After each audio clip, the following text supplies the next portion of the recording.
हुआ था आरजेडी की सरकार के समय? क्या हुआ था आरजेडी की सरकार के समय? बहनों और भाइयों, आरजेडी की सरकार के समय में यहां पर बिहार के अंदर 70 से अधिक नरसंहार की घटनाएं हुई थी। 76 से अधिक नरसंहार की घटनाएं। इन्होंने जातीय संगठन खड़े किए थे। बिहार में जाति को जाति से लड़ाते थे। पर्व और त्योहार नहीं होने देते थे। बेटी असुरक्षित, व्यापारी असुरक्षित, नौजवान के जीवन के साथ खिलवाड़, कट्टा बंदूक लेकर के बिहार की पूरी व्यवस्था को इन्होंने धूमिल करने का काम किया था।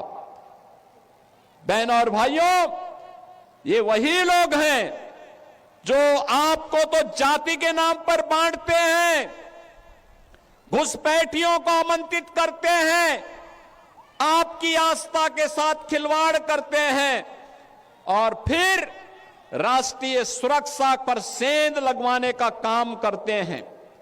बहनों और भाइयों, मैं आज आप सबसे ये कहने के लिए आया हूं, एक केवटी विधानसभा क्षेत्र आपने देखा होगा कि यहां पर से अशोक यादव विधायक रहे हों या फिर आज यहां पर भारतीय जनता पार्टी के मुरारी मोहन झा वर्तमान विधायक के रूप में अब यहां कोई भी दंगा नहीं है, कोई नरसंहार नहीं है, कोई अराजकता नहीं है। अब तो हमारी मिथिला भी चंगा है, विकास के पथ पर अग्रसर बढ़ने का काम कर रही है। और फिर भला क्यों नहीं विकास होगा, क्यों नहीं खुशहाली होगी? ये धरा तो बहुत महत्वपूर्ण है।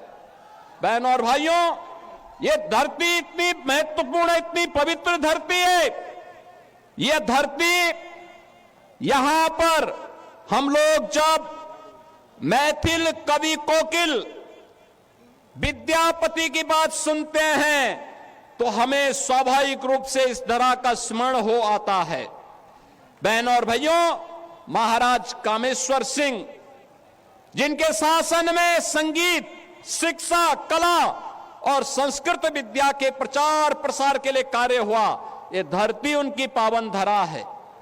हिंदुस्तानी शास्त्रीय संगीत की जो एक विशिष्ट विधा है, दरभंगा घराना, ध्रुपद शैली, इसका जन्म भी इसी दरभंगा में हुआ है। और यही नहीं, मैथिली भोजपुरी संस्कृति के छठ पर्व को पहचान दिलाने वाली पद्म पुरस्कार से सम्मानित शारदा सिन्हा की धरती है।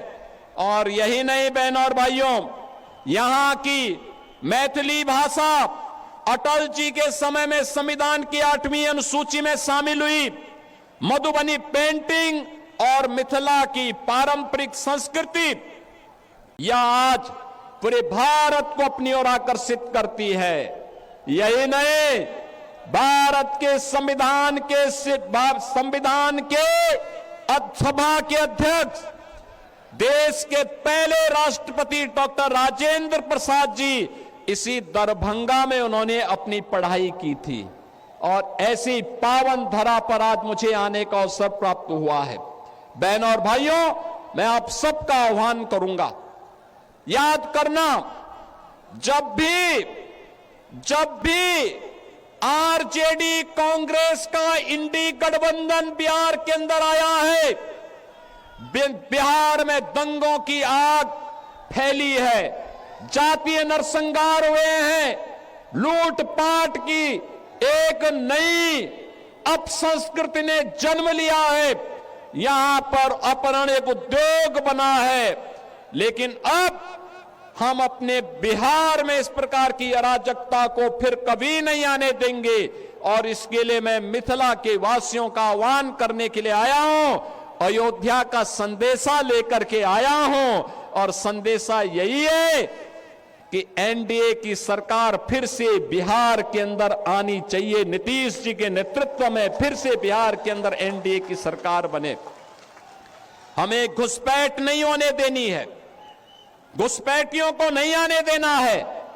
जैसे कश्मीर में धारा 370 को समाप्त करके कश्मीर में पाकिस्तानी तत्वों को मार मार करके खदेड़ करके बाहर किया गया है, ऐसे ही हम अपने सीमावर्ती क्षेत्रों में घुसपैठियों को निकाल करके बाहर करके और जो भी आपराधिक गतिविधियों में लिप्त होगा उसकी संपत्ति को जब्त करवा करके गरीबों में बंटवाने का काम भी करने का काम एनडीए की सरकार करेगी।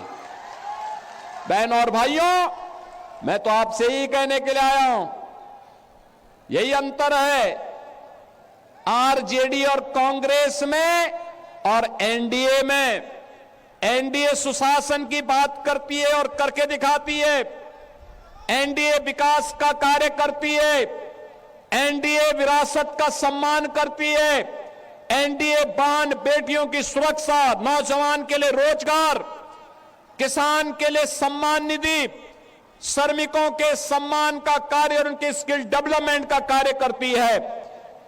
तो आरजेडी और कांग्रेस के लोग अपहरण को उद्योग बनाते हैं, पेशेवर माफिया को अपना शागिर्द बनाते हैं और इसीलिए तो इन पेशेवर माफियाओं को उपचार हम लोगों ने निकाला है उत्तर प्रदेश में इनकी छाती में बुलडोजर चला करके। आज उत्तर प्रदेश माफिया विहीन हो चुका है, आज उत्तर प्रदेश अपराध से मुक्त हो चुका है। आज उत्तर प्रदेश में न दंगा है और न ही कोई अपराध। यूपी में अब सब है चंगा, यूपी में कोई समस्या नहीं, पर्व और त्योहार के पहले कोई दंगा नहीं होता है, क्योंकि दंगाई को मालूम है दंगा करेगा तो जो उसने लूटा है वह तो जाएगा ही जाएगा, अगर खानदान ने कहीं से कुछ कमाया है वह भी सब जाएगा और गरीबों के लिए फिर आवास बना करके सरकार उन गरीबों को देने का काम कर देगी। बहनों और भाइयों, यहां पर आप फिर से एनडीए के प्रत्याशी श्री मदन मुरारी झा को विजयी बनाइए। किसी भी ऐसे तत्व को मत घुसने दीजिए जो घुसपैठियों को प्रश्रय दे, अराजकता को जन्म दे, पर्व और त्योहारों में मिथिला की संस्कृति को अपमानित करने का काम करे, पर्व और त्योहारों के पहले दंगा कराने का काम करे। जो विकास में बैरियर है उसको पनपने नहीं देना है। और यही कहने के लिए आज मैं आपके पास आया हूं, हमें फिर से अयोध्या और मिथिला को जोड़ करके राम राज्य की अवधारणा को साकार करने की दिशा में आगे बढ़ना है। और राम राज्य की अवधारणा ये तभी आएगी जब बिहार में एनडीए की सरकार आएगी।